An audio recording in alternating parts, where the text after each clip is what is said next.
welcome to the Cryptonaut podcast. I am Mark Storrs with Ms. Oses, Chris Carnicelli, and Rob Morphy. Thank y'all so very much for coming back for the Zanfretta Abductions Part 3. But before we get started, Robert, I hear rumors on the internet that Patreon is a thing that we offer. It is. Yes, it is. I mean, I haven't confirmed them yet. I'll be honest. I've looked into it. I'm Okay. not sure. It might be just like unfounded, unsubstantiated bullshit. But I'm just going to go with it for now. Yeah, we have some shout outs to do. Good sir. Indeed. Let's do them. Beginning with Gray Man. Hell One yeah. word, A. Gray. Not E-Y, A-Y. Gray man. Could be Grayman, but I'm going to go with Gray Man. Lou Bricant. Thank you so much, Lou. Jamie Harris. Hell yeah, Jamie. Kick-ass magic robot. All one word, lots of Dang. caps. Beautiful. Fucking dope. You know, I mean, here's the thing. I've always been down with sci-fi type characterizations, but when you mix it with the occult, you add that little thrilling. You know what? That's the sriracha. Yeah, it's even cooler. It's a magic robot. It is dope. Robert Harris. Hell yeah. Ooh. Robert and Jamie Harris. Are you in cahoots? I know it's not the most uncommon last name, but it's interesting that we got two Harrises. Interesting. Moving on. Nico Park. Hell yeah, Nico. Sounds like one of Warhol's like actors. I love it. Omen Obscurum.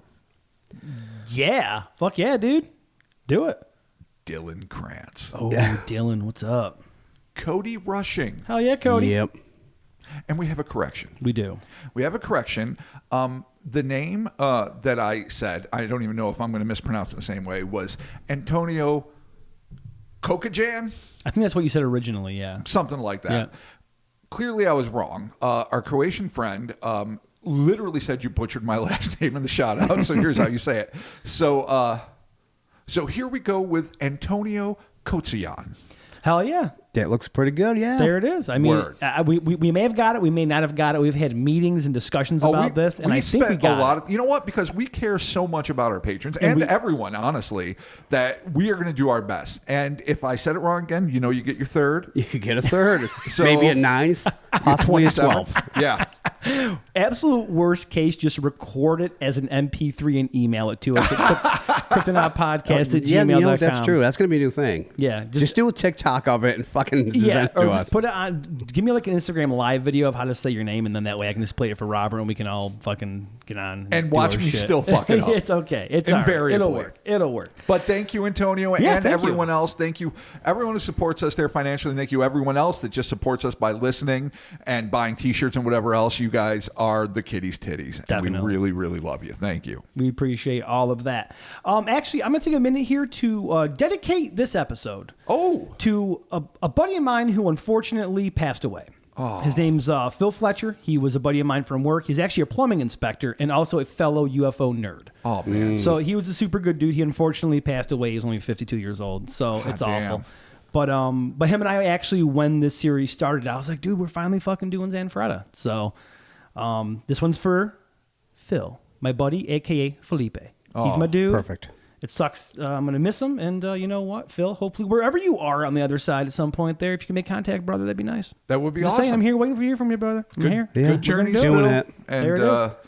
And all our best and all the solace to the ones he left behind. Yeah, it That's, sucks. It's a bummer. tough ride. Yeah, it is a bummer. But here we go with the Zanfretta Abductions Part 3, Mystery of the Orbs. That sounds like an old Hardy Boys book to me. I don't know if you Mystery of guys the ever read Orbs. that, but you remember that all the old Hardy Boys books came with blue back covers and spines, and all the Nancy Drews were in yellow. My little sister Goo, I call her, Peyton's mom, had all the Nancy Drews, and I had a fuck ton. And basically, these guys were just like rebel kids from the 30s that owned motorcycles and machetes and yeah, shotguns, right. gave no fucks, took the law in their own hands, never got really violent, but I mean, it's like there was no helicopter parenting back then. Yeah, captors. But when I wrote this, I thought, Mystery of the Orbs, our own Hardy Boy. The It is, yeah. Italo extraterrestrial Hardy Boy adventure. Yeah, for sure. I love it. Let's get started with following an endless cycle of abductions, examinations, and hypnotic interrogations. 27-year-old sentry Fortunato Zanfretta found that the orb which the Dargos had given him was part of a triptych, two of which were in the possession of a clandestine cabal of American scientists who were desperate to link the objects in order to usher in a new era of free energy. But as optimistic as these intentions were, there were others who remained convinced that this proposed nexus of alien tech could spell certain doom for the human race. Bum, bum, bum. Yeah, and they have reason for that. I mean, apparently we already went over it. Yeah. That it's not good shit. It's not good shit. These are not bringing on dope. I'm trying to remember. It's been so long. Swear to God, glass domes, right? And then I'm yes. trying to like It was a sewer snow pipes. globe, Yeah. and Dargos want to live in super humid snow globes, Yeah. as reptilian critters are wont to do, because course. they can't regulate their heat, or presumably, I don't really know if they're even reptiles. And the pyramidal globe on the hexagonal base. Yes. There's some treachery afoot there. Yeah, you there know, is. there's definitely some shady shit going on, and it gets shadier. In fact, this Excellent. is part of the story that when I first wrote the article for American Monsters way back in the day, I had never even really heard of. Like, it was kind of glossed over. So again, thanks to Reno DiStefano's book, they explore this element, and it's really kind of intriguing. I mean, this case, frankly, is a clusterfuck. That's part of the joy of it, but also might be what makes it not just so fascinating, but seemingly, in my mind, a little bit more legitimate, because if you were lying, you would definitely, I think, streamline this motherfucker. Oh, for sure. It's nuts. But let's begin with the physical and psychological abuse of his repeated alien abductions, combined with the steady stream of ridicule coming from the press and public alike, began to take a severe toll on Zanfretta's health. In just a few short years following his first interaction with the scaly, 10-foot-tall, yellow-eyed, ostensibly reptilian monstrosities known as the Dargos, the Night Watchman seemed to have aged decades. Zanfretta's once striking jet-black hair was now gray, and he'd lost nearly 30 pounds. Old friends who hadn't seen him for a while were shocked by the abrupt change in his appearance, noting how haggard he had become. If this nightmarish series of abductions and near-death experiences were nothing but a ruse to gain notoriety and riches, as so many had speculated, then his plan had clearly backfired spectacularly. Yeah, when you're looking like it's the Moses effect. It's when you're taking on all that fucking mental shit. You're losing weight, your hair's going, kind of like me. You're all fucking grayed out, but I gained 30 pounds instead of losing It's funny it. though. It is a thing that has been in culture. Like, Yeah. you go through some shit, you get the gray hair, you get the gray streak. Yeah, it's funny. Chris is Nancy absolutely from right. Nightmare on Elm Street. Totally. You do a thing. Oh, She got the white Ash. forelock. It happened to Ash in Army of too. Darkness. Yeah. And as Chris said, time and time again in ghost stories, people go into a haunted situation, become terrified beyond belief, and come out with a shock of white hair. Yeah. Now, that seems to be exaggerated, but there is something to be said for a huge psychological toll resulting in severe and premature aging. And I think there's probably medical science to back that up, though fuck all if I know what it is. I think most of it's probably from the Bible. Like, most of it's from the Moses story. But Right. But I do think he was dope. He went in the mountain, saw some shit, and he came back down, and he looked like fucking... looked like the God he prays to. Like, Moses, what the fuck happened? He was like I don't know, dude. He was I the fucking- 57th dude to look exactly like Zeus. fire and Right. a pillar, and some dude yelled at me. I don't know where he came from. Some And dude I got yelled at me. Somebody yelled at me for like a week. I got these stones. Now here I am. I got so mad, I threw him on the ground. I had to go back and deal with I this know. shit Yeah. all over There's like again. 30 rules, but fuck it. I nailed it down to 10. Yeah, you got That's enough. Yeah, compartmentalize that Oh shit. my 30, God. 30's too much. I'm just tired here. I'm Moses. I'm tired. What's that fucking cow over there?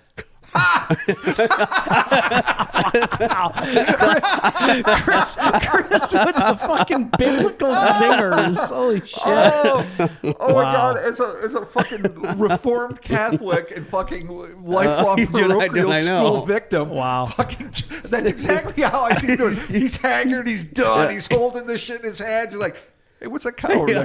And then you just know that moment triggers the apocalypse. He loses his Everything. fucking Yeah. mind. Oh, sorry about that fucking biblical breakdown, folks, but it was well worth it. Holy shit. Needless to say, Zanfretta is suffering physically Yes. from this.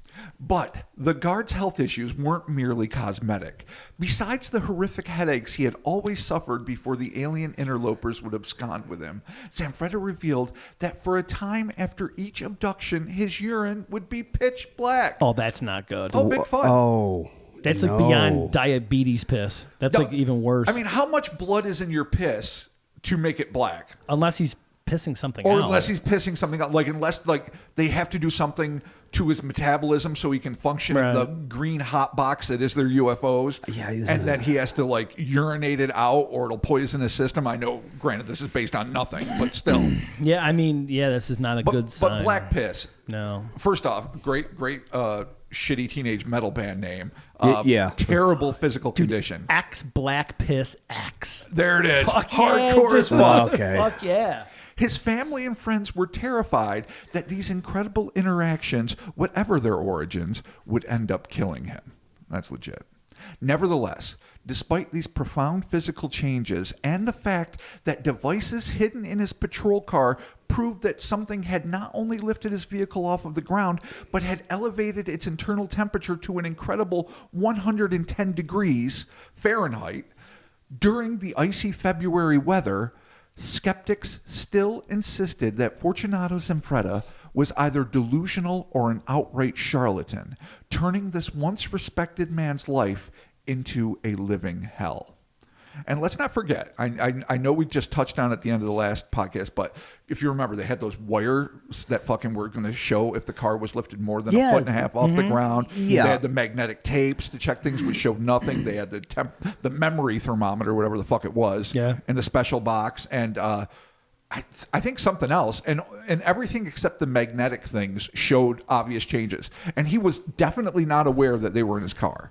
And even if he was, I don't know how he could have managed to fake it. Like, even if he had a cohort working at the Institute of Vigilance, it's like, hey, Zanny, they got some shit in your car. How do you lift it off the ground? Like, it would take chains and mayhem to lift it high enough to snap the cords. Plus, you'd have to find some way to heat just the memory thermometer. Right. I don't know. If you had Is it possible? Yes. A car lift, but that's a lot to go through. And It's he a was only lot. missing for a short period of time before his cohorts found him. So you got to Hanging off a mountain. drive to your buddy's garage, get it on the lift, bring it up, snap the shit, bring it down, drive it all the way back. And be like, I don't know what happened. Everything's fucking broke. I'm for fucked. fucking what? For nothing. For black piss, basically. For black piss. Seriously. That's just the worst trade-off. It really is. Nobody wins in the black piss trade-off. Oh, no. It's awful. Absolutely not. Black piss wins. But, we can't lose. I mean, There is a winner. it's true, and it is black piss.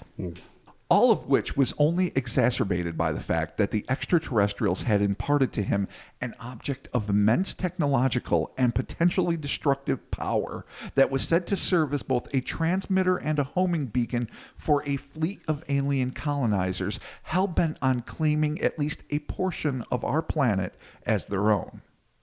Though his alien overseers had initially instructed him to present the device to American astronomy professor and ufologist Dr. J. Allen Hynek, or at least someone with a similar name, the Dargos, for reasons known only to them, decided instead to have the guard conceal the lead-encased spheroid in a cave somewhere in the mountains of Genoa. During one of the interminable hypnotic regressions that was overseen by Dr. Mauro Moretti, Zanfretta revealed that the aliens had created a sort of ramp utilizing beams of light which solidified into a marble-like slide that allowed him to safely descend into the bowels of the cave. That's really, Now it makes sense. That's really complicated. Yeah. Like, the I don't light know, man. beams turn into a sweet, fancy like a marble slide. Marble slide. Yep. A rope, a ladder. A ladder. Something. A magic space ladder. Just any ladder. Or teleport him down. Yeah. You bring the lights in there, you create the artificial rock made of light. Tell him to go to Home Depot and get a fucking ladder like everybody else. Well. Or buy it for him. This You're was right, yeah. earlier than that, I think. Ladders are in Italy. Italy has ladders, guaranteed. How did they not give him a Lowe's card to deal with this? Come on, aliens. Well, the interest rate's a little sketchy. Did they, though, back then? All right, well, I mean, They hey, did I not. guess he has a really sweet marble slide. So, Once inside the cave, he was met by an individual, perhaps the Eggman. This is a little sketchy here. I was not able to confirm exactly, but I don't think it was one of the Dargos. Okay. Who instructed him in the object's use and informed the perplexed Zanfretta that he would be the guardian of the orb. Whereupon he opened the heavy, approximately 16-inch square lead box, which emitted a quote-unquote blinding light. For some reason, the alien creature pushed his hands into the glass orb, causing him to scream. Oh, Jesus. Yeah, it just gets better and better. The enthralled guard's reaction was less traumatic, and he simply stated that the contents of the lead container were, quote-unquote, wonderful. What the fuck? So Okay. marble slide, deep cave, weirdo fucking alien that's not the 10-foot tall reptilian, maybe the weird pseudo-grinning man, maybe not. They open it up. If they seem to be having a moment, dude reaches through the, I assume like through it like magically, not smashing the glass. Right. Screams in agony, and meanwhile Zanfretta's like, it's something. Oh, no, you know it's great, yeah. So it's a possible Gom Jabbar, but maybe not. Maybe it's a yeah. dope Gom Jabbar. I'm the dopest. Do you put your hand in the box and like you come or something? Because I don't think that's how it works. Oh, yeah. Maybe it it's wasn't always a scream pain. of agony. It always could have pain. been an orgasmic shriek of ecstasy. That's not how the Bene Gesserit do it. No. No, it's all They fear. absolutely do It's all not. fear. It's all pain. There could be a reverse Jabbar. The boner Jabbar. All right. Perfect. Though he was still being ridiculed by the masses, most of the people closest to the case, including his cohorts at the Institute of Vigilance, as well as his immediate superior, Lieutenant Kasiba, who'd actually fired his pistol at one of the UFOs, were now taking their comrades' stories very seriously. Even Professor Marco Marchesan of the International Center of Medical and Psychological Hypnosis in Milan, as we recall, Dubious as fuck. yeah, was so impressed by the Watchman's account that he took it upon himself to assemble a team consisting of an engineer, a medical doctor, a photojournalist, and a psychologist, all of whom agreed to drop whatever they were doing and immediately heed Zanfretta's call to action, day or night, if he sensed an alien presence nearby. A crack commando team of engineers, camera people, doctors, and psychologists. Their services proved unnecessary, however, as the Dargos dismissed the idea of working with this hand-picked unit out of hand. Fuck those guys. They're not our experts. You know what we need? This unqualified fuck all that's just trying to make a living. Yeah. This is the guy we need. This poor guy that we've beat down mentally. We just destroyed him. And black piss. And black piss. There you go. As usual, Zanfretta's memories of his abduction on December 3rd, 1979 were spotty at best. And, like so often before, it was decided that the best recourse to claim these lost memories would be hypnotic regression. We're back here again. Oh, dude, it is like it is a Six Flags of hypnosis. Every roller coaster is hypnosis. Every tilt-a-whirl is a fucking swinging little hand clock. Well- Hand clock. What do they call it? Pocket watch. Hand clock. It works for me, man. Yeah. Welcome back, your hypnotic friend. Okay. During the next hypnosis session, Dr. Moretti found the sentry to be oddly uncooperative. While under hypnosis, Zanfretta claimed that he was in contact with the aliens themselves and began to speak in staccato bursts of an odd, indecipherable language. Zanfretta's voice became clipped and guttural, and he answered any question about the Dargos or their intentions with the repeated, terse reply, as if uttered by Almach himself, the Prince of the Dargos, you might recall. Yep. Quote, negative for this question, Tixel, end quote. Tixel is a reoccurring phrase. This is the only time I'm going to write it in this article, but there, like I said before, in the De Stefano book, which if you're really into this is definitely worth a read. They have transcripts of every single hypnotic session that Zanfretta went through, and he says this a lot from this point on. Okay. Anytime they ask what do they look like, what is their intention, when are they coming back, it is negative for this question. Tixel. Hey, Tixel. dude, what part of Tixel do you not understand? Yeah. I'm going to start using that as my everyday shit. My kids are like, Dad, can I go do something? I'm going to say negative for this question, Tixel. And then we'll just wait until they commit me. And then there you go. Just say Tixel. Just put your hand up at Tixel. Tixel. No, after a There while, go. you can totally streamline it. Yeah. Like, Yeah, it's you know, Tixel. your wife will be like something about the life. Tixel. Tixel. No, baby. Not No. now. There you go. Now it's for loving. Not even. Long later. Just going to say Tixel. Just say, not even anything Not else. even that, just Tixel. Oh my God. There you go. It'll work. Perfect. That's fucking okay. Stranger still, when Dr. Moretti asked the Dargos through Zanfretta if they would show themselves, the entity manipulating the harried man's mind replied, quote, We are interested in many people that can understand us. We can't convince this earthling to stop fearing us, referring to Zanfretta It's himself. his fault, basically. Yeah. You're the one to blame, Zanfretta. Yeah, always. We can't convince this fearing us. fuckball to stop being terrified of 11-foot tall, yellow-eyed fucking alien monsters. Right. The hell is wrong with him, jerk? Don't be scared, he continued. Let time run its course. Only he understands our language. You will never understand a thing. Fuck you, Dr. Moretti, is what he's saying there. You will resolve nothing like this. To believe or not to believe means nothing.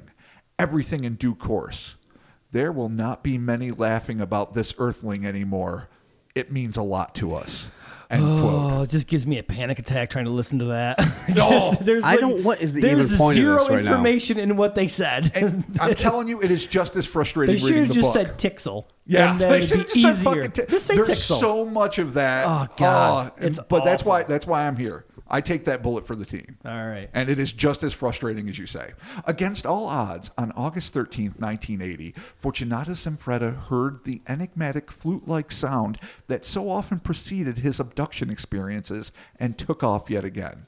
Yeah, this wasn't mentioned until later in the book, where he hears the Zelda flute? the dulcet tones of Jethro Tull or something, and fucking, oh, what's going on here? Is that locomotive breath? Is that what I hear? But this time, the guard was under close observation and was found before the Eggman or the aliens could nab him. This, oddly enough, greatly frustrated Zanfretta, who believed that if his comrades had arrived just a few minutes later, they wouldn't have scared the Dargos away and might have seen the vessel with their own eyes, erasing any vestiges of doubt they might have had regarding his experiences. So this is fucking interesting. He got mad because he's like, dude, you could have saw him. You could but see no, him. You fucking scared him away. They followed him. Like, he was always in their sight. That's one thing that's interesting. Now, a skeptic could easily say, yeah, he never got out of their sight, so he never could lie and say he was on an alien ship. Right. But you could also make the counterclaim that, yeah, though the Dargos saw that he was constantly being seen by some. And you remember, these are the fucking space geniuses that said, when your buddies come, punch them in the face so we can scoot out of here. They have fucking the technology to put like mega cities inside triangular spacecraft, but fucking they need this dude to start punching out at his fucking pals to fucking make a sweet getaway. That's how they get away, dude. Yeah. Create a karate diversion. And then everyone's diversion. like, holy fuck, it's karate. Oh, God. Spin kicks, no. And then fucking everyone leaves. There you go. And then there's stage dives. Everyone's happy. Yeah, martial arts confused anyone back then. Yeah. Like, Oh, God, shit, yeah. out of my wheelhouse. What's happening? And they just fucking do chaos ensues. It was right across the universe. I think In the 80s, it confused it got martial arts. popular Dude, it's still, like, universally all the way. Like back then, you could. Took a while. I had uncles that literally told me about how they got out of fights with much bigger people by claiming to know karate. That's what I'm saying. Like, it had a mystical mythology Right. about it, where I people know are like, karate. he might know karate, and now you're like, I don't give a fuck. Yeah, fuck your karate. I mean, don't get me wrong. I don't want to fight. I take jujitsu. Go fuck But yourself. when you're significantly larger than your opponent, you could still lose. I know that. I'm speaking as a big guy, but like, if somebody came up and like, I know karate, and I'm not a bully anyway, so they'd be the ones being a dick. I'd be like, great. I know how to make a fucking casserole. What the fuck do you want? Yeah. Is this what? Is this happening? You could have an exchange of services. You, Skill fight. Their karate skill for your casserole skill. I would definitely do that. You could learn some karate, Right. and then they learn how to make a casserole. would You help do with sweet balance. katas. Yeah, and I'll then, bake. and then you bake. And we're going to see who does the best one of the thing. And at the end, everyone's friends. I have to tell this quick story. My little baby nephew Liam, who just turned 3, we were playing in the van, and as we're often doing, he's driving, and we're getting away from whatever monster he wants to, and we're being all intense, and he likes to hit the little red triangle for the emergency lights. He goes, oh, it's an emergency. I said, well, what's going on? He goes, there's werewolves. And then he just paused, held the steering wheel, turned and looked at me, goes, do you know karate? And I'm like, fucking A right I do, without the fucking part. Right. So we had to karate fight a bunch of invisible werewolves. shit. And I You should just have want to said say, no, it's but I awesome. can make a casserole for them. No, I and know. we can become friends. I can make them a delicious chicken We're curry. taking the less violent path. Karate. There you go. No, it was karate time. It Kill was them werewolves. with casseroles. Oh, I didn't say we were going to kill the werewolves. They're my people. We were just going to fend them off. You could fill the casserole with silver bullets. And then we dipped our hands in silver because I had explained to him silver was the way you do it. There you So go. we had silver hands, like a classic old Shaw Brothers Kung Fu movie. Yeah. With which to karate off the werewolves. Hence, killing them with silver. It's not much to do with Zanfretta, but it was important to go there. All right. Well, anyway, back to Zanfretta. There it is. So, this marked the end of the public disclosure regarding Zanfretta's abduction ordeal. The guard claimed that the extraterrestrials had 5 more contacts with him between September 1980 and August 8, 1981. But even though this spelled the end of his interactions with the Dargos, it would not be the end of his odd adventures stemming from his guardianship of the Orb. According to reporter Reno DiStefano, who, I shit you not, I almost included this in the story and I didn't, but I have to now, is a fucking karate expert. Oh, shit. Legitimately a karate expert. Oh, well, shit. Yes. Dude, if Reno teaches you karate and you teach him casserole, then we all fucking win. I'm thinking about getting him on for an interview. It might be totally interesting to pick his brain about things that we couldn't glean just from reading about it. And karate. And karate. There you go. Dude. And obviously he's the author of the Zanfretta Case, Chronicle of an Incredible Story. That's also karate. Okay. So, according to Reno DiStefano, sometime in 1991, he received a letter from retired U.S. Air Force pilot, author, and legendary UFO investigator, Lieutenant Colonel Wendell C. Stevens, inviting both him and Zanfretta to attend the first World Congress of Ufology in Tucson, Arizona. DiStefano secured permission from his editor to serve as a correspondent to the event, and on May 3rd, 1991, he and the former Sentinel arrived at the convention where they hobnobbed with a bevy of international UFO experts. It's very dope party. Yeah, it actually does sound really fun. In early 90s, that shit was still raw. That was still old-timey, gritty cigarette butts in the hallway fucking motel conventions. Just nicotine stain, getting hammered with J. Allen Hynek. It'd be fucking dope. Well, he was dead by that point. Oh, but shit, still. he was. Yeah. I'm sorry, not J. Allen Hynek, the other ufologist that I really dig. Keel? No, I think Keel was around. No, Keel was around. Keel was around then. Keel. Oh, and Jacques Vallée. Jacques Vallée. Oh, yeah. Oh, there you go. I pray he's immortal. Getting hammered with Jacques. Following DiStefano's presentation on the strange events that took place in Genoa and Torriglia in the late 70s, a pair of American researchers, Brian P. Myers and Tina Coate, who were respectively the president and CEO of Scottsdale, Arizona's International Center for UFO Research Incorporated. Are they hiring? I need a job. Yeah, the IC4. Yeah, really. Approached DiStefano and asked that he arrange a private meeting with Zanfretta, with the reporter serving as translator for the monolingual abductee. So what's not mentioned, because it wasn't really important, is that they were palling around with some other Italian ufologists, and they all kind of stuck together, birds of a feather. They had to kind of steal away from the rest of this group because this was not something that they wanted anyone else to know about. So it's a little cloak and daggery, but not anything too Right. I like it. Intrigued, DiStefano told Zanfretta, who agreed to the proposal, and the next day, May 6th, they met Myers and Coate in the lobby of the Hilton. The duo claimed to have worked under the late J. Allen Hynek, there it is again, psychic skills at work, who had been struck down by a brain tumor on April 27, 1986, making them, according to them, the legitimate heirs to his vast archives. DiStefano would later discover that the pair's claims weren't exactly true, although he didn't disclose the precise nature of the discrepancy. So I don't know if they didn't really have access to the archives, if they didn't really work with them.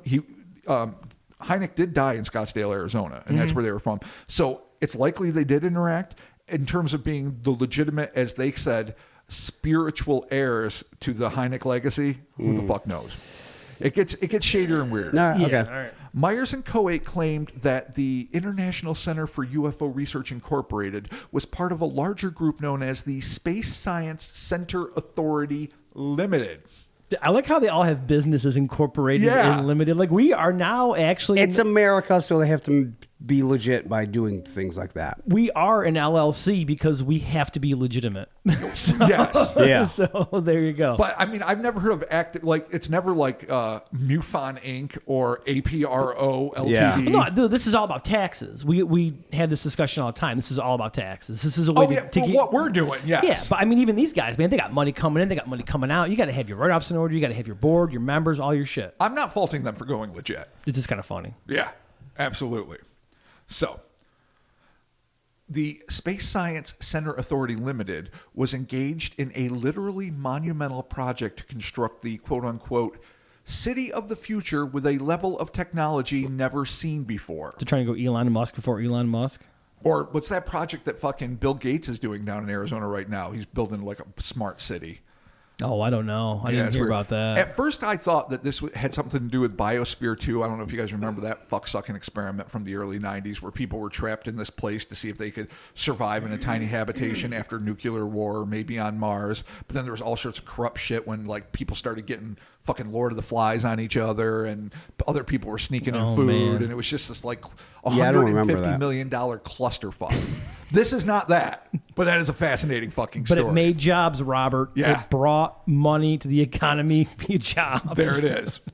Okay. It probably didn't. Work on this vision of the future had begun in 1990, and the collaborators claimed that it was destined to become the largest tourist attraction in the state of Arizona, and so much more. In his book, DeStefano claimed to have paperwork stating that this mega project, which never came to fruition, was sponsored by both, quote, American public authorities and well-known very large global privately owned companies, end quote, the names of which he would not reveal due to a lack of corroboration. What's more was the fact that Myers and Coe claimed to fully believe Zanfretta's wild tale. So, like, what is it, like Kodak and Pepsi and fucking Robert Kraft and the NFL and like Vince McMahon's involved somewhere? Yeah. Like, is it Microsoft? I don't know. Yeah, IBM, it seems Xerox? like something like that would be, well, I mean, I don't know. I guess you really can't dig for that information, but I don't know. Well, you could. I mean, if somebody wanted to be like doing a paperwork autopsy. Right. And there is something out there. You could find like Scottsdale, Arizona, fucking, I don't know, Chamber of Commerce or some shit. I don't know how any of this works. I've never researched finances. And just fucking, and you could probably dig up some information. Because they burn it all. That's why. It is interesting. I will say this for a dead up fact. I didn't want to go so balls deep. I mean, Reno wrote the book. I don't need to. But there is no mention of any of this at all on the internet. Really? So if they made serious progress or all these companies were involved, you would think there'd at least be some small article somewhere saying, yeah, somewhere. Oh yeah, this turned into this is the fire fucking, music fucking show of the 90s and we don't know what fire is yet. But they did. There was no such time traveling articles. Good Firefest poll. Thank I like you. that. Keeping it topical. Yeah, keeping it recent. There's one thing I am mad topical. Firefest. Ja Rule was pissed. Oh, who wasn't? But so I don't know like what to do, but I did find a little bit about these two people, and we'll get to that in a moment. So, the reason for their credulity in terms of believing Zanfretta's story was that the Space Science Center Authority already had in its possession two similar pyramidal spheres. So there wasn't just one, evidently. There was three. Okay. They had two of them, which had been collected from other alien abductees. Myers and Coe further asserted that they would require this third sphere to, quote, carry out a project on a global scale, end quote, that somehow involved the multi-billion-dollar future city. The cagey couple refused to get into anything more specific, but promised to come to Genoa in the near future with an official offer of purchase. Both stunned and confused by the peculiar proposal, DeStefano and Zanfretta discussed the matter in private. The former guard, who by this point was struggling financially, was not adverse to striking a deal with the Americans if he could somehow retain control of the lead-encased artifact. Eerily, throughout the final days of the UFO Congress and until they made their flight home, both men noticed that they were being followed and photographed by unknown persons who may or may not have been associated with the United States government or even the Space Science Center Authority. Like the second tier Men in Black? I don't know. Like once, I would make sense in a way if, all right, so assume there's something legitimate going on here. And this organization, which it's going to fall apart. Not that I need to tell this. There's not much in the way of Oh, it foreshadowing. didn't happen? Oh, Fuck. shocking. I was all excited. But they seem to have access to multi-millions, tens if not hundreds of millions of dollars. They own two, again, just taking it at face value, two of these fucking alien artifacts. And they're trying to get this third for this, project that's on a global scale. And so if everything what you're about to do hinges on what's going on with Zanfretta and DeStefano, right, I can see where you would maybe hire a couple of private dicks to like just get photos, make sure they're not trying to cut a deal with somebody else. Or it's the FBI or the CIA or whatever Right. Or organization. Men in Black, like you said. Probably not the Men in Black, I'm going to assume. It's probably just actual government organizations probably keeping tabs on these people because they have some weird pyramid scheme going on. They literally have a pyramid scheme. Yeah. I doubt it makes more sense that they're just PIs. Agreed. It's not super cool Men in Black that are like fucked up grinning men and shit. It's not that. No, I don't think so either. No, it's just like people like we're about to arrest these motherfuckers. It's the one thing that's balls deep in UFOs that really seems like there's a dozen more legitimate routes to take. Yeah. Exactly. Or there's just two paranoid fucking guys that are just like, fuck, we're being followed, and it's just tourists taking snapshots of shit. Could be. Who knows? There you go. But that, that just adds that conspiratorial patina to the whole fucking thing. Soon after, Myers and Coate made good on their word and flew to Italy to begin negotiations for the alien orb. That's interesting. Now, I get even if you're a fucking charlatan, you've got to spend money to make money. But that is interesting that they weren't just trying to strike some weird fucking deal and they flew for there. sure. When they were taken on a tour of the sites where Zanfretta had encountered the creatures, Myers would close his eyes and put his hands in front of his face in what, to DeStefano at least, appeared to be an act of meditative prayer. Coate would simply stare at her partner in awe during these awkward silences. Fun. I mean, maybe it's a cult. He's trying, or he's trying. No, he's doing his thing, and it's like just doing this like this, and she's just all like, "Oh shit, that's so hot." Yeah, there you go. You nailed it. Yeah. The next day, the duo got down to business. They told Zanfretta and DeStefano that they were going to send a private jet to temporarily move the pair to the U.S., where the Space Science Center Authority would be presented with the sphere, which evidently only Zanfretta could liberate from its lead box. The reporter would not only serve as translator, but would be made a part of this quote-unquote Italian-American joint venture that would include an English language version of his book, as well as a movie deal with Paramount Pictures, with the caveat that the story be rewritten so that all of the incidents in question took place in the United States. That's a weird. It says mega sauce. That's a weird. That's like a weird. Holy like shit. Like a creative team where they're like, "Oh no, you don't understand. We got this. It has to happen in Detroit, and then we're gonna go over. We're gonna go deeper into fucking Michigan. Like it doesn't. Don't worry, we'll change all your names and the location. It's a weird and the incidents. Yeah, it's a weird fucking call. Like no, this is going to be an important thing. We want to get your alien orb. We're building a $1 billion fucking super city, and when we do the story, Paramount, they're going to want Americans. That we got to change out who's going to be where. It's this that's weird. phenomenal historical event that everyone's fucking in our group is just obsessed about. But let's just change all the fucking fundamentals. All right, well, it makes complete sense. But it wouldn't just be DeStefano getting some of these perks. Upon delivery of the object, they promised Zanfretta that he would receive a substantial settlement that would ensure that he and his family lived in comfort and would never have to worry about financial troubles again. That's a little iffy, because I'd be like, I'll be the decider on what that amount is. Sure. I don't think they mentioned a specific amount. I would, if you're poor, you'll jump at almost anything. I get it, but... Well, let me tell you what will make me not worry about financial troubles again. It's probably going to be less than most people, to be honest, because I have very few needs, but still. Okay. He was delighted, not only by this proposal, but by the fact that these foreigners actually believed him. And here's where we get down to some fucking metaphysical truth here, guys. It was then that Myers and Coate revealed that the joining of the three spheres would reveal a message explaining a heretofore unknown form of non-combustible energy with the power to, quote, revolutionize human knowledge with unimaginable consequences for the world economy. Oh, that sounds great. End quote. Well, it would. I mean, listen, if you, in all fairness, you come up with free non-combustible energy, that is going to fuck the OPECs and the oil barons and the coal, especially in 1991. I mean, doesn't this go against what like Eggman or Elmock said? Like he's like, "Don't touch it; you're going to kill everything." Yes, it does. Yeah.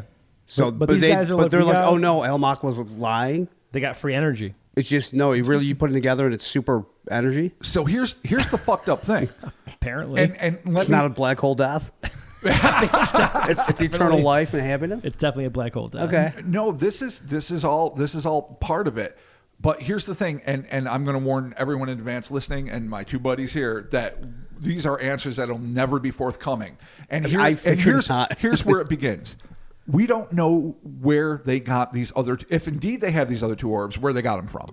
If they got them from different alien species, if it's a weird, like, if it's like all these different, like, corporations, in this case, alien species, bringing different pieces of technology that they've designed their own way, or if they're all Dargos in origin, and the Dargos have kidnapped 3 random people, one of them being but Zanfretta, Yeah. and they're putting it together. Did these other people, if indeed it was the Dargos or whoever, get a better explanation than Fortunato did? Right. Were they like, this is what this does? So where they came about this information, how and from whom they got these objects, just unanswered, just pissing in the wind. Perfect. No way so I to like fucking it. know. Exactly. No fucking answers. Perfect. And it does directly contradict Almach's orders to Zanfretta. You were absolutely right about that. So, but basically what we're dealing with is, and like we were saying, if you change, and the paradigm in 91 is even different now. Now at least we have electric cars, we have super batteries. Things aren't going to change overnight, and the people in power with the wealth still want to maintain it, even though they're starting to get smart enough to want to change with the times a smidge. But in 91, you get fucking killed for that shit with your water cars and your electrical dreams. Yep. You're done. George Bush Sr. is going to fucking just ice your world. Yeah. The 90s. The fucking 90s. Yeah. Okay. But whoever was in possession of this thing, if it really did what they said in terms of being able to teach whomever to create this new energy, it would make them rich beyond the dreams of avarice. I mean, it would be an ultimate game changer. Fuck a Bezos, fuck a Gates, fuck all that shit. There was just one problem. Excited though he was at the thought of this great wealth and being a part of this epoch-making enterprise, no matter how hard he tried, Zanfretta could not bring himself to retrieve the sphere. In an effort to get to the bottom of this seemingly subconscious reluctance, on October 7th, 1991, this is going to be shocking. You guys aren't going to see this coming. Hypnotist Dr. Moretti was once again called into action. Oh, he's back. Well, you gotta try something new. Gotta try something. Yeah, brand new. Let's call a Dr. new Moretti. technique. If it isn't Marquez, it's Moretti. Okay. Well, all right. Well, Let's do it. Let's see what he does. During the session, the stressed former security man acknowledged that he had been appointed guardian of the orb, then admitted that as much as he wanted to work with the Americans, he couldn't, stating, quote, "I have to wait for their return. If I get the sphere out before time, they will hurt me. I'd like to pull it out, but I can't." I'm not going to even go there. And Nope. Continue reading. Shot you a look. Yeah, you did. Fucking 14-year-old boys. What are you gonna do? We're awful. We're bags. fucking awful. Whether this punishment would be in person or take the form of one of his many psychic attacks was not made clear. What was clear to everyone in the room, however, was that Zanfretta was very much afraid of the consequences of disobeying the dreaded Dargos' commands. Oddly, throughout the transcript of this session, Dr. Moretti, for reasons that went unrecorded by DeStefano, seemed dead set on convincing Zanfretta to strike a deal with the American entrepreneurs. Did Moretti have a financial stake in this decision, or was he, like the rest of us, just tired of all the what-ifs and determined to get to the bottom of the mystery one way or another? We just don't know. But it's weird. Like, talk about, like medical distancing. Like, all the rules, like, we all know, we said from word go, and we've known it long before we started this podcast, that hypnotic regression is a very suspect way of getting to the truth. And when you're doing with all the best intentions and with all protocols in place, it's still shady. But these motherfuckers, Moretti and Marquezan, are just constantly just planting ideas, saying things. And at this point, he's actually, like, at one point, Moretti goes, "I trust the Americans completely. Do you trust me, Zanfretta?" And he's like, "Yes." "Well, I trust them, so why don't you trust them completely and hook them up?" I don't know if they were trying to, like, slip them a little under the table, or at this point, like I say, if he was just like, "Fuck it, I want to know what this orb is." Yeah, He's getting paid off, it probably. seems that it could be likely. It's suspect. Definitely. Super sus. It was at this point during the hypnosis that Zanfretta revealed that, despite the fact that they had flown to Italy and offered all sorts of paperwork that seemed to substantiate their claims, he did not fully trust Myers and Coate. Whether this intuition was the product of his own instincts or psychic intervention by the Dargos is unknown, but it proved to be sound when, in May of 2010, the Phoenix New Times reported that the pair had been accused of illegally moving and selling $25 million worth of fossils and crystals that did not belong to them from a warehouse in Sedona, Arizona. Dude, they had like a Sedona, Arizona Surprise. crystal heist. That's exactly it. There is one fucking place in the U.S. you can have a fucking fossils. crystal heist. I mean, dude, the fossils didn't go for much. The crystals, that's where the fucking big money is. Unless it was like a Dude, you triceratops can get skull. them Arizona traders. I doubt crystals were the fucking thing. If you got enough Arizona traders together with all those crystals, they equal $25 million. Not if Granted, the fossils were legit. I don't know, man. I think them crystals move, man. Back in the 90s, everyone loved people still love crystals. Yes, but Chris is right. Good fossils are very valuable. Maybe I'm not in the fossil game, dog. I'm here for crystals. Clearly not, because I'm telling you, it ain't about the crystals. All right, well. It's fucking funny. It really is. I have no idea 25 mil, what this was baby. about, but this is such a Sedona, Arizona You're just carrying story. around. You're just carrying around a big fucking, I don't know, Sack of crisp. like a T-Rex head. You're like, come on, $1 million. Yeah, what do you want? Got a T-Rex skull. Got a Here's the flag funny with a thing. wolf and a fucking feather. It's clearly worth $1 million. That's a great Arizona Traders reference, by the way. Is Arizona Traders even a thing outside of our hometown? It has to be. I think get- it's gotta you be. can Is it They a chain? probably Maybe, I did don't not build one Arizona Traders in a mall in Auburn, New York. They might have. Yeah, it could be. All right. Well, anyway, we'll get to Arizona Traders in a wow. different podcast. So, all right. So All the right. funny thing is, this has nothing to do with anything. I'm just going to throw it out there. They weren't even making a fucking profit on it. They decided to sell the warehouse. They had all the shit shipped out, and they sold it to a private collector. Like all the contents that weren't theirs, apparently, someone else owned it, for the princely fucking sum of $1. Like they were just trying to clean out the warehouse and sell the property. I'm not sure how they were able to sell a warehouse that didn't belong to them. Maybe they own the ware. I don't know for sure. I actually, Yeah, it's weird. I literally downloaded and read the court papers, and again, my legalese is fucking. It's tight. My game is super tight. I know a lot about. I don't know fuck. Yeah. I barely got through it, and it was 4 fucking pages. Okay. Oh, God. And I barely got through it. So I don't know why. I just know that they seem to be shasters, and that was well known even Clearly. before this incident. Okay. Okay. All right. Considering the extremely limited public information available regarding the International Center for UFO Research, Incorporated, and the Space Science Center Authority, Limited, it's impossible to say for certain whether Myers and Coate were grifters or true believers who had fallen on hard times. But Zanfretta's inability to provide the sphere put a kibosh not only on their partnership, but evidently to the construction of the city of the future itself, and possibly even a new paradigm for civilization. So the city doesn't get built. I mean, fucking potentially, Stefano doesn't yeah. get his Paramount movie. Fucking Zanfretta doesn't get to live comfortably. No, it's a little bit of fucksville for everyone. and we're here still right filling now. our fucking tanks at petrol stations because fuck. Well, Yeah. there you go. Good job, guys. Yeah, Thanks. smooth move, X-Lax.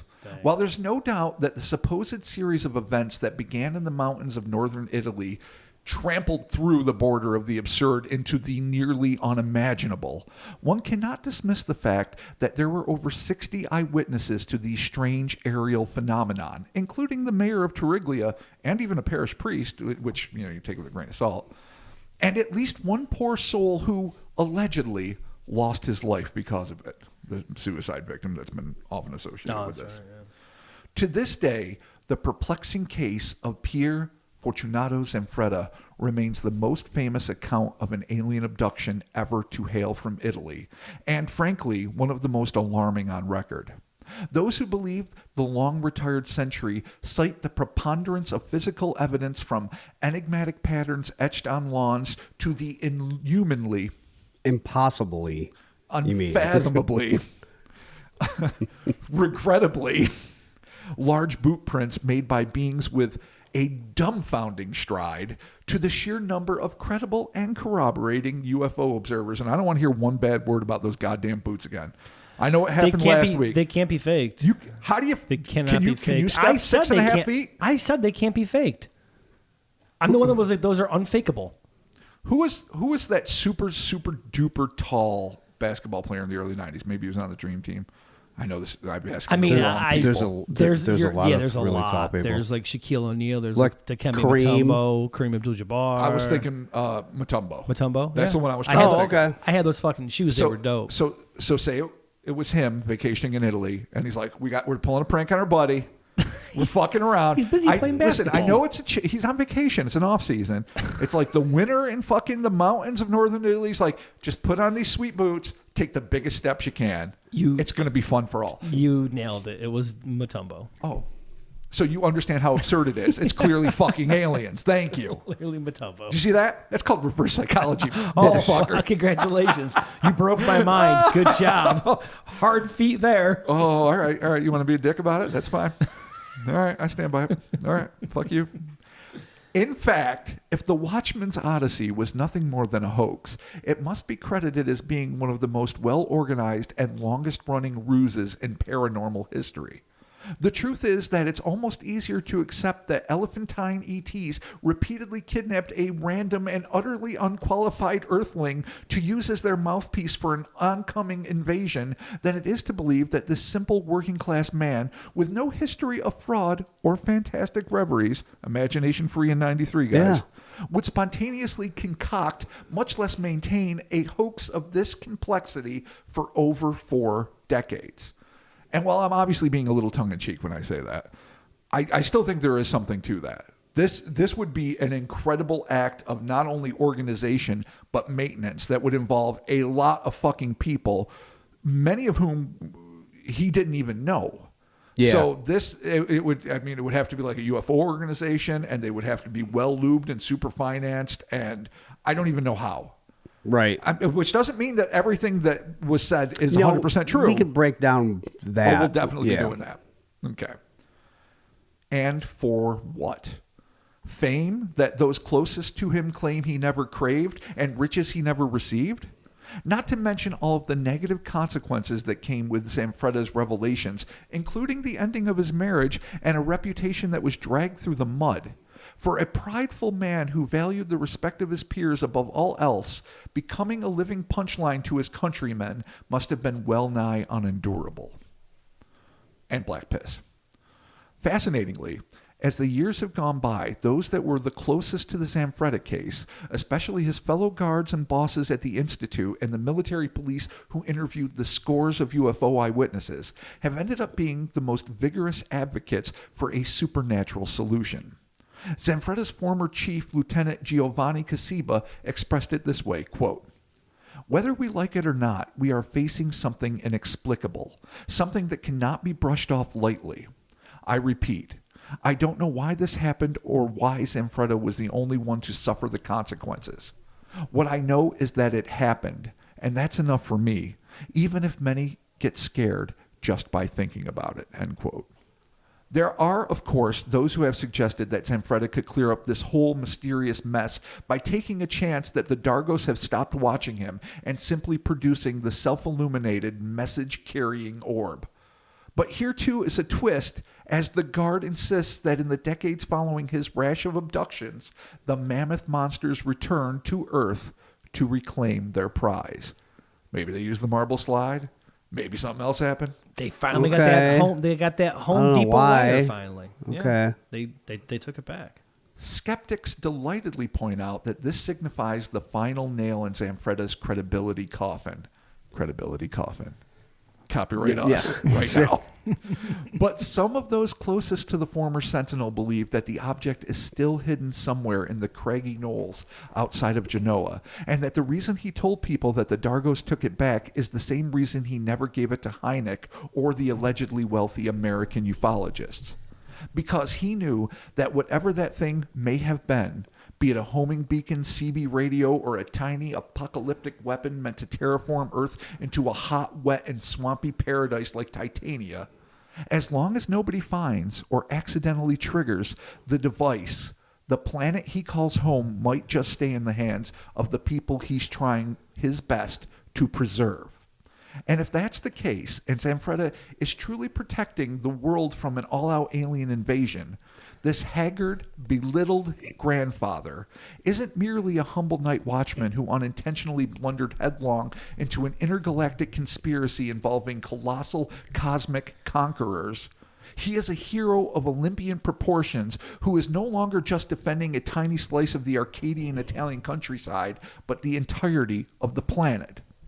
That, or he's a lying little crazy pants who's managed to blow over half of his life on a bizarre caper with few perks and even fewer dividends. Or maybe he's really what he's always claimed to be. An average guy who just happened to be in the wrong place at the wrong time, doing his best to live with all of the physical, psychological, and emotional damage that his experiences have wrought. And what of the Dargos? If what happened is true, big if, then a massive armada of triangular craft containing quantum pockets wherein vast cities filled with potential invaders could be right on our doorstep. Or have we been looking at this all along? Are the Dargos just refugees traveling through a cosmos rife with uninhabitable planets who are, diplomatically at least, handicapped by their intimidating proportions and terrifying visages? Let's just hope that they treat their technological inferiors better than the human race usually does. The chronicler of this entire affair, Reno DiStefano, remains resolutely agnostic about the events that changed so many lives, but concedes that, quote, objective reality is hidden behind a veil of clues and circumstances that in some cases are beyond human imagination. Only by analyzing these facts, one by one and without prejudice, can we ever hope to remove the screen, even just a little, and therefore face the truth, end quote. Fucking A-right. And there we have the Zanfretta abductions. There it is, Zanfretta, part 3, the 3-part journey. There's a lot here, and you already on your excellent outro, by the way. Holy shit, I was captivated. My God, you should just be doing fucking Netflix series and shit. Yeah, we'll just do outros. Just do outros. We don't need stories. Except from now on. Just make us all a bunch of money on Netflix, and we can just retire and get rid of this shit. Dude, I'm all about pitching a show on Netflix. A semi-animated fucking paranormal show. Fuck, there I it will is. outro There it the is. dickens out of it. So I guess my take on this, and I'm sure this is going to be kind of along the same lines as you here, is that I don't really see a reason for this dude to put himself through so much bullshit. He didn't make any, I mean, we've talked about this before. He makes no money off of it. He gets no fame, no nothing. It ruins his shit, basically. If this was a hoax, for what? I don't what does think he get? anybody here believes that it's a hoax, at least done by him. Right, I think I think what Chris, I agree with what Chris is saying in that, and I'll let you continue, Chris. That I don't think any of us think that he either organized or intended to. He might have fallen prey to. I'm not sure, but he might have fallen prey to, or he might have become an unintentional co-conspirator in something that isn't 100% kosher. But I don't think he set. Sure. I don't think he set out to make it up. I don't think he lied about the things that happened at first. No. And I do think he probably got swamped. But because you got to remember, he was a fucking celebrity, and ufologists and other celebrities, legitimate celebrities. And then another thing I even forgot to mention in this, sometime in the late 80s, they made I think I mentioned it earlier, a made-for-TV movie about his life and or his interactions with the fucking aliens. In Italian only, right? Yeah, it's on YouTube. I've watched it. I don't speak Italian. Didn't help me a lot. No. Special effects were sub-Spielbergian. Oh, boy. Well, that's kind. As most things are. For that time. Let's say even if this guy does, for some weird reason, get caught up in this quite fucking elaborate conspiracy of hoaxes and people that are selling $25 million worth of crystals in Arizona and fossils and shit. Like, what in the fuck is the end game? Was this all to sell crystals? Because it has nothing to do with him. Oh, yeah. No, the crystals were 2010. This is long after. A barrel rolling... Like the first story, this really plays out like a weird movie twist where it's like at the end of the movie, you realize maybe most of it isn't true or whatever. But it starts off like it seems fairly legit. There's a couple UFO things. He doesn't know what the fuck's going on. Right. People see a bunch of shit. It's like, okay, it starts off and it's like, this is kind of a classic UFO. Yes. Very traditional. Yeah, it's like, but then like It takes a weird fucking and then left it's turn. on. Yeah, he keeps getting it, and that it all starts with the goddamn hypnotist, that Marquezan. Well, Moretti was the first, and then Moretti, Marquezan was the right. second, and Moretti came back in. That's when things start getting fucking weird. It turns into a total like weekend at Bernie's all of a sudden, where you don't know what the fuck's going on, but Right, because Bernie's dead. if this didn't happen, that wouldn't have gotten out there. These people would not have known about this. Would have been just a standard abductee, I feel like, fucking case. right. Yes. Right? And then this information gets out there. Fucking people see this, and people capitalize on stuff. And then the end of the Lifetime movie of this is fucking right. You're like, what was actually real in his life, Right. and what was not, and how much did he count on other people to think that they know what they're talking about? Oh, he certainly You know what I mean? trusted Based on quote what- unquote Right. experts. Right. Be they the doctors, Marquezan and Moretti, or the UFO experts like Boccone Yes. and others, or even Reno DiStefano himself, who was there every step of the way trying to be an impartial observer, I truly believe. But still he's- kind of influencing things out. I agree that he definitely probably fell victim at some point to the influence of others. Right. And here, this case, I think, uniquely amongst almost all the others I've researched, really displays the complexity of studying paranormal phenomenon.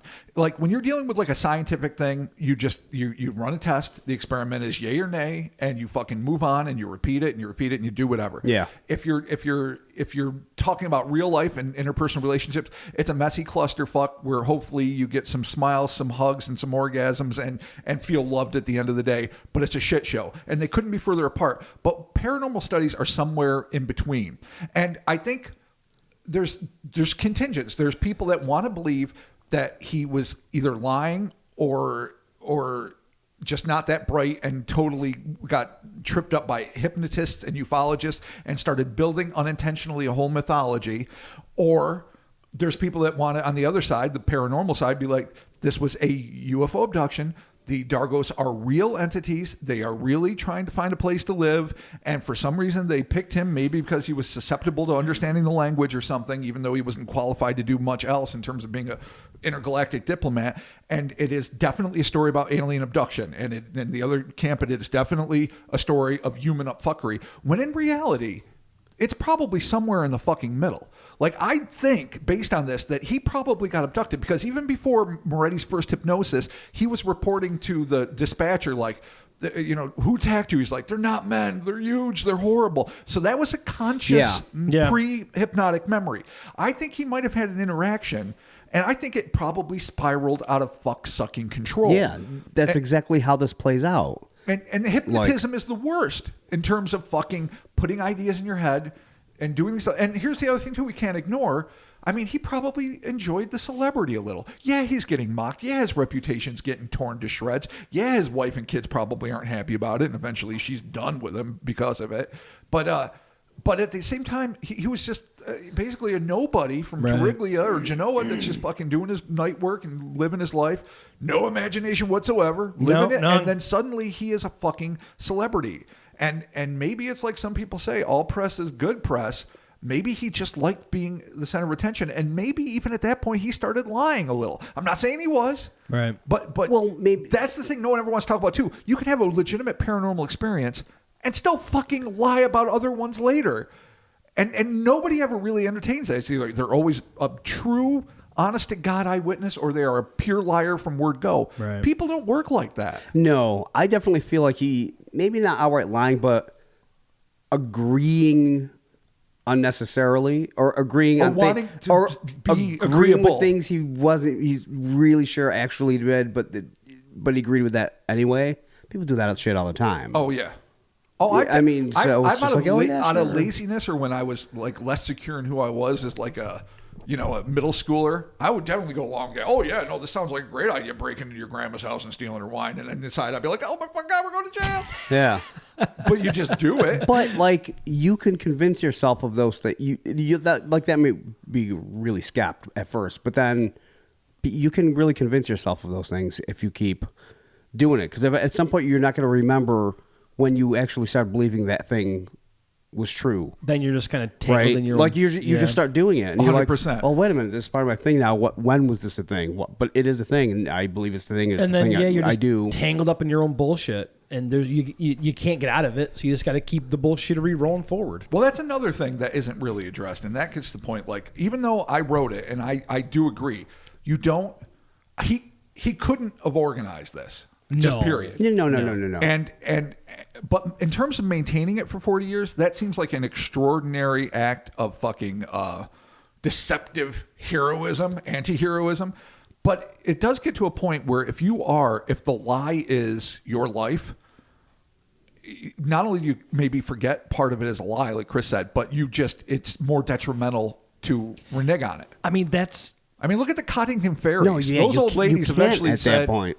it was fucking cardboard cutouts. What are you guys, stupid? Right. But all the years of the support they got from true believers, even though I thought from word go it was ridiculous to think that. Yeah. I mean, fairies are real, of course, duh. But those pictures weren't of fucking fairies. And so maybe it gets to a point where you really are shooting yourself in both feet and your kidney to fucking admit you were going along with something that's true. Yeah. I'm not saying that's really what Zanfretta did, by the way. I'm not 100% sure of that. I'm just saying that's a factor that is not often considered. And it's something that's this long lasting, course of I don't know how many years, how many abductions, how many fucking hundreds of hypnotic regressions, you get a chance to build something that you don't get when many of these cases are like one or two people, one night, one creature, one incident, done. That doesn't build a mythology. That's just an incident, and then you can really kind of judge it black or white. Sure. This gets gray as fuck and murky as the dills. yeah. Well, sure, especially if, like, I've never been under hypnosis. I don't know how the fuck it works. But I feel like it's got to be a state between your, maybe not dreaming, but it's got to put images in your head, right? So how could you, at that point, tell the difference between a genuine memory or something some guy just kind of pulled in your mind, kind of went somewhere? Right. At that point, then years later, you're going to be like, did this actually happen? Is this a thing my mind just put in there? Is it in between somewhere? Did some of this happen? Is 10% of it real? Right. Is 90% of it real? Exactly. It's like fucking dreams. Like, I have dreams all the time of my old school, and I like over the years, right? Sure. If I think back now to just some memories in school, I'm like, was that scene I remember in a dream? Because the dreams are very vivid. Sure. So like, did this thing I'm remembering actually happen? Or is that something I dreamt? And I can't fucking answer that. I don't know. The minds are sketch holes. Right? So I mean, that's a factor, period. Yeah, so with this guy being under so much hypnosis, I mean, as you were saying, like, depending on what sort of things they kind of put in there or what way they were like leading him, whatever his experience was could have just been twisted. Sure. Completely up, and then you're left with this entire entangled story that ends with the sale of a bunch of shit in Arizona. And what the fuck is the point of having him hang on to this one object and then somehow giving the other two to these people? They just came across it like, oh, by the way, we got the other two. Did they just take the punishment? That's fucking weird. That's a weird... Were they murdered by this fucking cult-like ufological cabal called the Science Center of Advanced Science Studies Science or whatever the fuck it was? I'm not saying it really happened, and then they managed to get right. the fucking things. I'm assuming, though, that they read about what Zanfretta had, and they were let's just fucking cook up this story that we have this. For sure. All right, but then what would be the point of that? Because that's my next point. What's the point of doing that? Here's the thing. Besides... Because it's fake. The weird prayers that Meyer was doing... And the fact that there seemed to be legitimate paperwork, at least according to DeStefano, indicating that the ground was really being broken on Johnny Future City. Again, that doesn't prove it was really existing. I mean, I almost get the feeling that these guys were kind of true believers, that they really thought they were onto something. Yeah, if they had that much money financially involved, lucrative in terms of free energy or not even free, but a new form of energy that they could control, and maybe something else, and that they were like almost cultish in this belief, and that they were going to pursue him, if not to the ends of the earth, at least to Genoa, Zanfretta, to see what the fuck was going on, and that maybe it just fucking fell apart. Maybe this guy was just too strong. Maybe they picked a guard because they thought he had the will. I mean, this guy, let's go back to the very beginning. He was known as a man that was unafraid to get into trouble, to pull his gun if he had to. He was willing to go to a place where there were like 4 flashlight beams behind this doctor's house. His car was dead. All he had was a gun and a flashlight, and he was going to go back there all alone and confront what he thought were human criminals. That's the kind of stand-up dude. Maybe they were able to, the Dargos were able to scan his brain and get a sense that, oh yeah, this is the kind of dude that if he says he's going to protect our fucking sphere, he'll do it. Such a weird game, though. It's possible. It's weird. I like, don't here's think so, a sphere, though. protect it, and then these other 2 assholes have these. Don't fucking touch them. No, the What a assholes, I weird- definitely, they're 100%. I don't even think they were believers. I think they had connections. Even if they had one fucking buyer that thought this thing might be real, they might have Right. been hired by this fucking Oh, guy. that's interesting. Like to try to actually, even if the item was a Industrial fucking, espionage. it doesn't matter. People pay Espionage. for fucked up things, Oh, right? yeah, of course. Yeah, totally. Then in case Toast if it was with real, Christ on it. they would have the fucking thing. So if this, whoever was paying them, I feel like that's probably the case. You don't just have a warehouse full of shit. Somehow you know people, right? Or people must be using you to Right. acquire, quote unquote. Yeah, things. that whole side story with them makes fucking zero Well, bear sense. in mind, that has nothing to do with Zanfretta. No, it just The only reason I part put of it that is coming to in illustrate later. that they're a little Yeah, no, I'm just shady. saying they're the sus. They're that's not a super thing, suspect. Right. Like Yeah. I feel like they were just there for the fucking item for somebody else. That weird- makes sense. It's like some weird Indiana Jones plot that goes nowhere. It really is. Yeah. It is the worst sequel. Well, I mean, after Crystal Skull. So just for a second, let's assume that all of this shit transpired like it was. Okay. If I mean, I do think he had an initial contact, and one thing we cannot deny: the 60 plus eyewitnesses that saw UFOs. Lieutenant Casiba's, I know we were a little bit on the different side of the coin on this one, but the cloud with the 2 fucking high beams that he shot at, and that Zanfretta mentioned later, somebody shooting at the UFO. You got 2 lights, you need 2 guns. Yep, that's true. So there's a lot of corroborating evidence from different people that something legitimately happened. Now, we don't know about anything that Zanfretta experienced personally on the Dargos ship, but Yeah. for the sake of discussion, let's assume that it did happen. And that these things were essentially telling him the truth. Where would we stand on this? Do we think that a fucking armada is coming when the Great Cold arrives? I mean, if we've made it thus far, so we're okay. But tomorrow is a different day. It could change in a heartbeat. If COVID's taught us nothing. I don't. Oh wow! I don't know. If that was, I'm like, where's everything going right now? What are we was even that- talking about? I couldn't tell if that was profound or asinine. No, I'm Yeah, no, shocked. everything's No. okay right now, but tomorow's a different day. Yeah. You nailed it, buddy. That's You're my actually- guru. That right there actually is that's probably a direct quote from my father. Oh, yeah. Everything's great now. Tomorrow might not be. That's exactly what he says. You live by the sword, you die by the sword. I got to tell you, I wouldn't want to be a Czechoslovakian he kid. tells us that all Live the by time. the pen, die by the pen. No, it's the sword. He has a shirt that says "Live by the sword, die by the sword." Yeah, of course he does. When the 1930s rolled around and the Nazis were reclaiming territory, I wouldn't want you to be my Czech dad going, "Hey, today we're okay. Tomorrow, that's another day, son." I need a little more confidence I from mean, my if pops. it's going to happen, if for some reason the Great Cold comes and they show up, somebody here has to activate it, right? They apparently can't activate it for whatever weird galactic rules they have. Because if they could, they would say, "Fuck you," and just activate it. Well, that's the other thing. Yeah, we went over this the last one. Yeah. We're Yeah. Like, why give it Like, to this why give guy? it to a Yeah, person? like you're- Just hide it and don't tell him. Yeah, Come back don't for it. activate it. Like that's a weird fucking Pandora's box of like there could be some fucking boobies inside, or there could be total annihilation. Boobies or annihilation. Yeah, one of the two. Literally the tightrope I walk on all the time. That is a landmine. Well, for him, it was field boobies, right? We all do. Yeah. But he for- thought for- it was boobies. He for said the it other one, it was- Yeah, it was screaming agony. Yeah. Yeah. It was the box of 1,000 blades. So this is fucked up. It is fucked up, and it is hard to buy. Here's the thing: when it really comes down to it, something happened. I think we agree. Don't know what, but something happened. Something happened, for sure. We all agree that he was definitely had something happen with him with some alien forms or entities. Yeah, or Well, some, maybe not. or unknown intelligence. They say something. they're from another planet. They say they're from Titania and that their planet's about to blow up, but who the fuck knows? Fucking ultra-terrestrials. But here's the other thing too: they have ships that are fucking TARDISes where you can live in a big city inside a ship. Now maybe you don't have infinite power or something, and you want a planet. Right. Everyone wants a planet to call home, I guess. Callrealtor.com, but fucking. But they seem to have the technology to do a lot of shit. Obviously, not save their home world, and maybe we're the first, viable planet they've stumbled across. So fucking great. But the thing is, fucking, this is so nuts and convoluted and difficult to swallow that it instantly makes me stumble on my words like I am right now. But when it comes down to the core of it, I think he experienced something. Same. Something lifted the car. Something brought the temperature inside the car up to I don't know how many degrees. Something was flying in the sky that all these people, including the mayor of Tarraglia, and I'm not saying it right, and everyone else saw. That stuff for sure, yes. Happened. Now, some of it might have been misinterpreted, but it happened.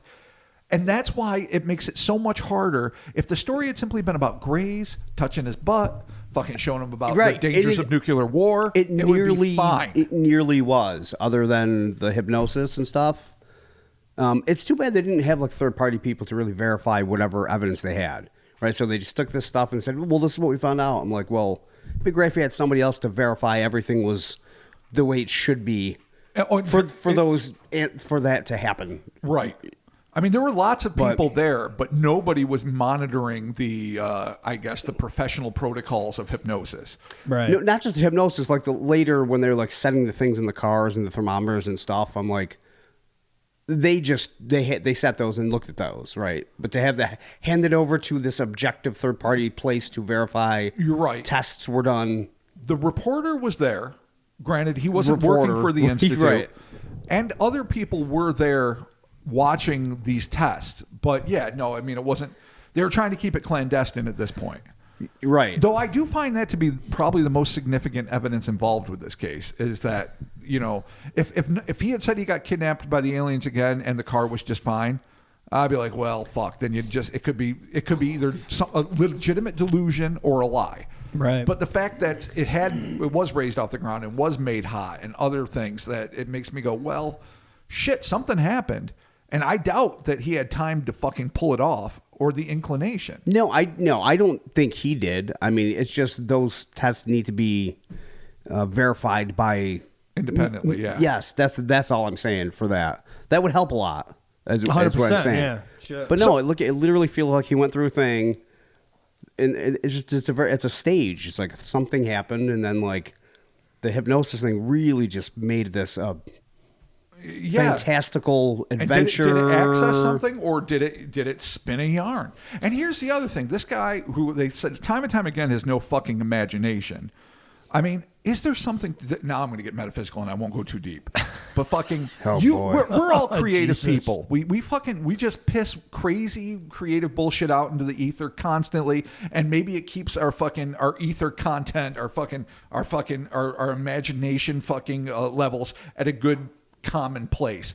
But if you're somebody that just doesn't use this and doesn't use this and doesn't use this skill set, this part of your mind, and suddenly you get access to this weird fucking other culture, other intelligence, and it explodes, could it be something that he is manifesting, not just in terms of the stories he's telling under hypnosis, but in reality?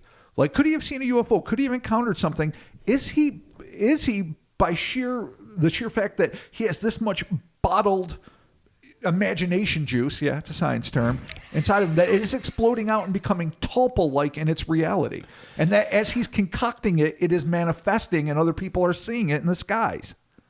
I mean, there is definitely something there. I don't want to see Chris's head explode. I understand why he's skeptical. I do. There's a lot there, especially like when you're dealing with magic and stuff like that. You mean imagination juice? Sorry, imagination juice. Thank you. Use the fucking science terms, dude. Come on. I mean, if you're going to keep all your imagination juice all bottled up, eventually it's going to blow. All right, don't make me get into the Akashic record. I mean, that might be true.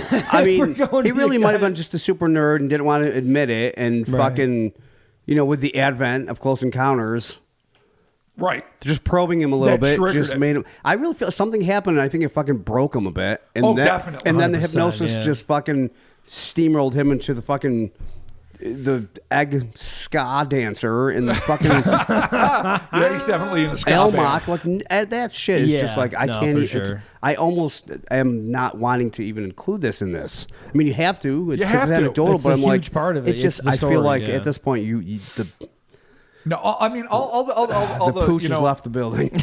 The pooch has been permanently fucked. The eruption of fucking imagination juice into a magma flow of tulpa-like alien invasion. Even I take it with a fucking complete grain of salt. I will say this: the paradigm and paradox of this story is that there's physical traces on the ground. There are additional eyewitnesses. There is physical evidence in the car that we've gone over time and time again. All of these things to the ufologist in me are like, wow, this is fascinating corroborating evidence. The clusterfuck of the story is so out there that it's like we really have to confront this thing.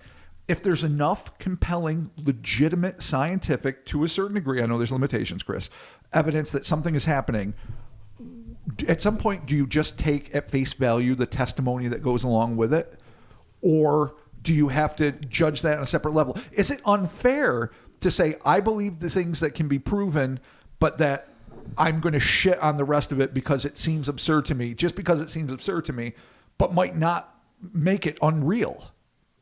Yeah, no, I mean, it's definitely a fallacy to believe, like, if you take the Bible or something, to believe that something, just because one thing isn't true, that the whole thing isn't true. Right.